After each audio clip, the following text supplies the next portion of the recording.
Hello everyone. First of all, let me introduce myself. My name is Laila Yuadari. You can call me Laila. I'm from class Agribusiness A. In this video, I will explain about batik tulis khas Madura in Jalan Burne, Kabupaten Bangkalan. My student ID number 2003211000077. Okay. How about batik? Batik is a cultural work which is the heritage of our ancestor and has a high artistic value with a distinctive style and color, an area that shows the identity of the Indonesian nation. Batik as an asset culture is an icon of Indonesian product that have historical and cultural value, has an exclusive image that describe the status of the world. Batik is a part of art that has a high aesthetic value and has become part of Indonesian culture and has different characteristics in each region including Bangkalan. Many of motif and characteristics that are own, causing customer to have many alternative choice in the decision to buy batik.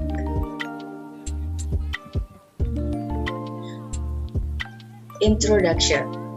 Untuk batik yang saya teliti terkait dengan pada penelitian kali ini itu ada batik tulis Al-Fauzi yang merupakan salah satu toko batik yang dimana toko itu sudah beroperasi sejak tahun 2016. Nah, di toko batik ini tuh berlokasi di Jalan Ketengan, Burne, Kabupaten Bangkalan. Pemilik dari batik tulis ini bernama Pak Fauzi. Untuk harga batik yang dijual itu dimulai dari harga Rp75.000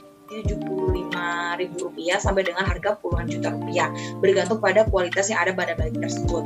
Nah, untuk penempatan kualitas ini itu didasarkan pada berapa umur dari batik tersebut. Semakin tua umur batik tersebut, maka harganya akan semakin mahal. Kemudian juga batik di sana itu merupakan salah satu batik yang dimana pencetakannya itu menggunakan canting dengan diproses seperti menggambar batik pada umumnya, namun ada pembeda yang dimana dalam proses pewarnaannya di batik Al-Fauzi itu khas Tanjung Bumi, dari motifnya, kemudian juga dari cara pewarnaannya yang menggunakan tekstur alami, kemudian cara perendaman lamanya batik tersebut, sehingga harganya itu memiliki banyak sekali varian. Nah, untuk harga tersebut itu juga tergantung hak cipta dari milik pengrajin batik. Jika pengrajin tersebut menetapkan harga yang sangat mahal karena di mana pembuatan batiknya itu tidak bisa dicontoh oleh orang lain atau memiliki hak cipta sendiri, maka batik tersebut juga akan memiliki nilai yang sangat mahal. Okay, next. Table of content. Pada video kali ini kita akan membahas terkait dengan 4 poin. Untuk poin yang pertama yaitu ada preferensi konsumen, kemudian yang kedua ada customer value, yang ketiga ada rancangan model pemasaran, dan juga terakhir ada persiapan ekspor. Baik, kita akan membahas terkait dengan poin yang pertama yaitu ada preferensi konsumen. Dari data yang saya ambil terkait dengan penelitian terdahulu yang dilakukan pada tahun 2018, dari hasil analisis konjoin pada tingkat import dan value terhadap atribut produk batik tulis di Pakandangan Al-Barokah, itu dapat kita lihat bahwasannya preferensi konsumen terhadap batik tulis Al-Barokah yaitu terdapat pada motif dedaunan, kemudian di warna alami, harganya yang mahal, dan juga jenis kainnya yang sutra. Jadi dari hasil analisis tersebut kita dapat mengetahui bahwasannya konsumen itu lebih prefer pada hal tersebut. Nah, konsumen itu juga kebanyakan membeli batiknya itu untuk dijadikan pakaian, dijual, itu pun juga hanya sedikit. Jadi lebih banyak produksi batik itu digunakan untuk dijadikan pakaian. Jadi jarang jika produk batik tersebut itu dibeli ke agen kemudian yang akan dijual. Nah, sedangkan di batik Al-Fauzi sendiri itu, pembeli itu lebih banyak memilih batik yang memiliki hak cipta dengan proses mewarnai yang menggunakan pewarna alami dengan proses rendam yang paling lama. Jadi, semakin lama proses memendam tersebut, maka harga yang dikeluarkan atau harga yang ditawarkan itu juga akan semakin mahal. Nah, konsumen rata-rata dari batik Al-Fauzi ini tuh lebih banyak memilih proses rendaman yang paling lama tersebut, karena dengan hak cipta yang berbeda dengan hak cipta tersendiri itu juga memiliki ciri khas yang dimana batik tersebut itu tidak dimiliki oleh orang lain. Nah, untuk konsumennya sendiri tuh rata-rata bisa dari kalangan-kalangan atas seperti anggota DPR, kemudian pejabat-pejabat menteri dan juga lain sebagainya, berdasarkan informasi yang saya dapat melalui wawancara pada saat itu. Oke, next selanjutnya yaitu pembahasan terkait dengan customer value. Langsung saja kita masuk ke pembahasannya. Nah, untuk customer value ini merupakan nilai yang ditawarkan. Berdasarkan dari hasil wawancara yang telah saya lakukan kemarin, itu terdapat hasil yang ditawarkan diantaranya adalah dengan memberikan pelayanan yang terbaik kepada pelanggan, seperti halnya kesesuaian pesanan, kemudian juga ketepatan waktu pengiriman pesanan, dilihat juga dalam kualitas batik tersebut, apakah kualitas yang dipesan sampai dengan pengiriman, sampai dengan pemerolehan tersebut itu sesuai dengan yang diinginkan konsumen atau tidak. Jika hal itu sesuai dengan keinginan konsumen, maka itu juga termasuk dengan nilai yang ditawarkan di batik Al-Fauzi ini. Nah, hal itu tuh sudah sangat memenuhi kepuasan konsumen yang dapat dibuktikan dengan pengiriman batik ke beberapa negara, bahkan sampai ke luar negeri. Nah, di batik Al-Fauzi ini tuh mereka sering sekali mengikuti pameran-pameran budaya, baik itu yang ada di Jawa Timur, Jawa Tengah, ataupun Jawa Barat. Di mana tersebut ada pameran budaya, maka batik Al-Fauzi ini berani untuk mengeluarkan produk-produk terbaiknya untuk mempromosikan pada pameran-pameran budaya tersebut yang tersebar di beberapa daerah.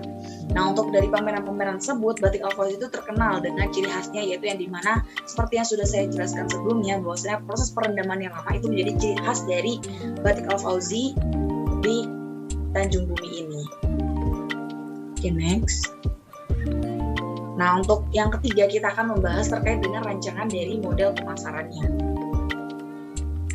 Terkait dengan rancangan dari model pemasarannya itu diselingkel dengan personal skill. Nah, dari model pemasaran yang dapat dilakukan adalah dengan memasarkan produk melalui media promosi online seperti Facebook, Instagram, juga WhatsApp. Selain itu, batik Fauzi juga melakukan promosi batiknya dengan mengikuti pameran-pameran budaya yang ada. Nah, selain dalam hal pemasaran, batik Fauzi ini juga memiliki beberapa kemampuan yang dapat menjadi daya tarik seperti teknik mewarnai batik khas Tanjung Bumi, kemudian juga mengetahui terkait dengan produk batik seperti apa yang dicari konsumen, kemudian juga penanganan pelanggan yang ramah, murah senyum, dan juga pujian yang diberikan kepada pembeli. Jadi dengan beberapa personal skill yang diberikan oleh pemilik dari batik Al-Fauzi ini, apapun cara menangani customer yang baik dan juga benar, itu juga menjadi daya tarik yang sangat-sangat besar untuk membeli batik tersebut. Nah, selain itu, media promosi yang digunakan seperti Facebook, Instagram, juga WhatsApp itu merupakan strategi promosi yang diberikan oleh batik Al-Fauzi ini dalam memasarkan produknya. Jadi, ketika kita memiliki batik terbaru yang ditawarkan dengan harga sekian, itu pengupdate-nya bisa kita pantau di Instagram dan juga Facebook serta WA yang ada. Namun berdasarkan informasi yang telah diberikan oleh pemilik toko tersebut atau Pak Fauzi juga mengatakan bahwasanya lebih aktif di media sosial Instagram dan juga WhatsApp, karena di Facebook sendiri itu mereka sudah jarang sekali mengupdate informasi-informasi terbaru terkait dengan motif-motif yang ada di batik Fauzi. Nah, untuk media WhatsApp sendiri mereka bisa menggunakan aplikasi dalam laptop yang dimana bisa mengirimkan pesan ke nomor-nomor yang kita punya. Jadi tidak hanya berlingkup di nomor-nomor yang kita simpan saja, bisa lebih ke penjangkauan sekali kirim pesan itu bisa nyampe 100 sampai dengan 200 pesan, kurang lebih seperti itu. Jadi dalam hal strategi promosi dengan personal skill yang dilakukan di tempat ketika penawaran model batik tersebut, itu juga termasuk hal yang bisa menarik konsumen. Okay, next. Nah, untuk poin yang terakhir, yaitu ada poin yang keempat terkait dengan persiapan ekspor. Nah, dalam persiapan ekspor ini kita akan membahas di slide berikutnya. Nah, terkait dengan persiapan ekspor ini, di batik Fauzi itu sudah masuk ke pasar luar negeri. Jadi beberapa negara yang sudah pernah memesan batik ke toko ini, di antaranya itu ada negara Belgia, kemudian ada negara New Zealand, Singapura, Malaysia, dan juga Amerika Serikat. Negara-negara tersebut tuh memiliki daya tarik sendiri yang dimana mereka lebih memilih batik-batik yang memiliki hak cipta tersendiri, kemudian juga memiliki nilai pemasaran yang tinggi dan juga memiliki khas tersendiri di Tanjung Bumi. Jadi dari negara-negara tersebut lebih banyak mengekspor batik-batik yang dimana di dalamnya itu memiliki ciri khas yang tersendiri. Jadi tidak seperti batik-batiknya pada kalangan umumnya yang dimana motif-motifnya itu bisa ditiru oleh orang lain atau bisa kita dapati di orang lain. Nah, pada batik-batik ini rata-rata mereka mengekspor lebih pada batik-batik yang memiliki ciri khas tersendiri ataupun batik-batik yang memiliki harga jual sekitaran 10 juta ke atas, bisa nyampe ke puluhan juta, hampir ke 50 juta pun juga ada dalam di pemrosesan batik di Faulzi ini. Nah, kemudian di sini ada tahapan dalam melakukan ekspor. Nah, untuk tahapan dalam melakukan ekspor ini, yang pertama ada sales contract process, kemudian ada bersih opening process, dan juga cargo shipment process, and shipping document negotiation process. Okay, thank you for your attention. Makasih terkait dengan pembahasan saya dari awal sampai dengan akhir tadi. Saya mohon maaf yang sebesar-besarnya jika terdapat kesalahan kata ataupun ucapan yang kurang berkenan. Akhir kata dari saya, semoga apa yang telah saya sampaikan tadi bermanfaat dan juga dapat sedikit memberikan pengetahuan kepada teman-teman sekalian terkait dengan batik yang ada di Madura ini. Cukup dari saya ucapkan terima kasih. Wassalamualaikum warahmatullahi wabarakatuh. Have a nice day everyone. Bye-bye.